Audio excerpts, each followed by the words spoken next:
lot of rock stars, like from Austria, like Vienna, to New York City, to Vancouver, to right here locally in Anaheim. And every one of them has their story. You with me? Every one of them can say, okay, so yeah, he was born without a leg, but mine is, you know, my parents were this, or I was that, or the circumstances, and for many of them, the economy, the market. So what advice would you give them to go out and finish that 100 days? I think we all have our own obstacles. You know, something that's physical, maybe it's something, the economy, whatever it is, there's always something we got to wrestle with in life. You know, no one's life's perfect. There's always something that we got to overcome. And it's just about finding a way around it. There's no obstacle too big, nothing great that can hold you back. And we can always, we can be unstoppable. And that's the word I use. We're unstoppable. We choose to be. So it just starts to be fun. So you got like that big, like, $1 million smile, and they look at you and they're like, okay, yeah, but you know, like, he's young, he doesn't have my problems. How much of this is mental for you? It starts with the mental. It starts with my mind. You know, going through my wrestling, my junior year, there were some rough times going on. My girlfriend of 3 years lost her dad in a tragic accident. My parents were going through a rough divorce. You know, we come home one day, and my dad had left a note saying he left. My mom didn't have a job, and we eventually lost the house. And this is all going on through my wrestling season. So there's a lot of mental things going on with me. But you know, I knew that I had to overcome it. You know, it's just another challenge. It's one of those things that it makes you stronger if you let it. You know, you're gonna accept defeat, or you're gonna get better from it. Did you ever have a moment where you were talking, like, I'm so concerned, like, tomorrow at 3 o'clock they leave. And what I'm concerned is there's a bunch of them that I'm not going to see them again for a while. And they're going to be like this, oh, that was awesome! And then Monday. You know what I mean? So everything I'm trying to get them to work on right now is to finish, to follow through, to persevere. You know what I mean? So tell us, like, I want to know, like, what was the hardest part? Like, when you were getting your ass kicked, when you were, like, a freshman in high school. And I got all the stories, and I was telling you, like, my nephew was like, oh yeah, we'd all say, oh, that, you know, kids only have one leg, but, you know, that whole deal. And then it was like, well, it's not fair, he only has one leg.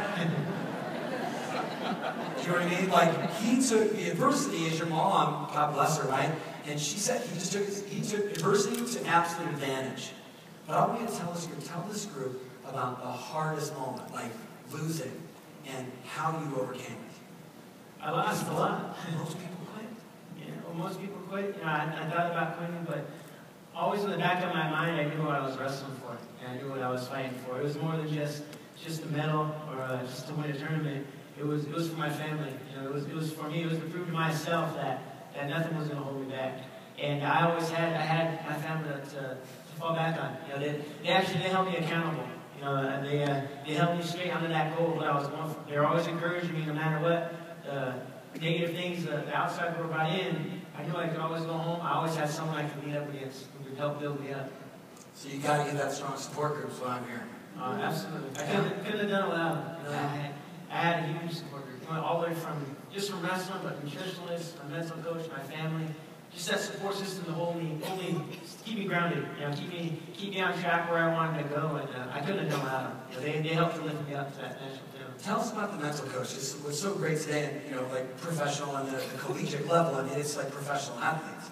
What was the mental coach working with you on?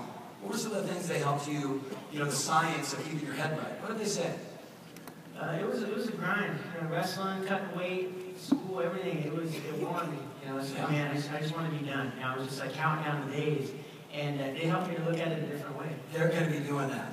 Oh my God, day 85, 15 more days to go. So what did they tell you? Well, my coach told me, he's like, just focus on the winning. You know, focus on. I wanted that national championship, and I knew it was a long season to get there. He said, don't focus on getting there. It's like, focus on being there. Focus on you standing on that podium, winning that trophy, and think about how it makes you feel, how good you feel standing up there and knowing I'm here already. Not the journey, just think about the end of it. Yeah. What you're going after. I love it. So tell us about the book you're going to write. I'm not going to write. My author is in the crowd, Shelly Fry. She's around here somewhere. I'm not a good writer. So. Hello, you guys hear that? Hire a writer.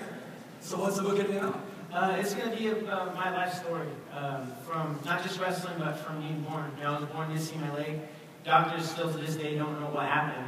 And so that's, you know, it's going to have everything I went through, not just wrestling, my family, everything. And hopefully, my goal is that someone can take away from my story. You know, if I can just help one person for the better, like people in my life have helped me, then that's what makes life worth living. So I want to give back. I love it. I love it. And you got that here. You got that here. You guys get that? Okay, he's got a big heart. All right, so hold on. So here's what I'm thinking, because I know you got to be on a flight pretty quickly here. And the fact that I got to fly here, you know, really fast from Arizona, in between, and you got like how many gigs booked between now and then here? How many times are you going to talk? Oh man, I'm booked solid till December, and then I have lots of time for that.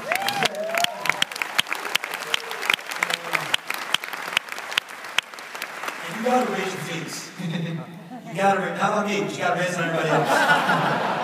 Okay, so if like there's a whole bunch of CEOs and owners of companies that they want to like find you and have you come do like a little talk, is there an email or someplace that they can reach out to? My website's AnthonyRobles.com, and then you can contact my agent through there. Still feels really weird, just graduated college and I have an agent. I'm not used to saying that. But AnthonyRobles.com, that's where you can get all of the money. Okay, I think all of you should snap a photo and post it on your Facebook page, and let's help him start getting the word out. You guys do that for me? I'm going to get out of the way, get ready to do. Stand up there, bro. You're about to get a whole bunch of free PR, baby. That's what it's all about.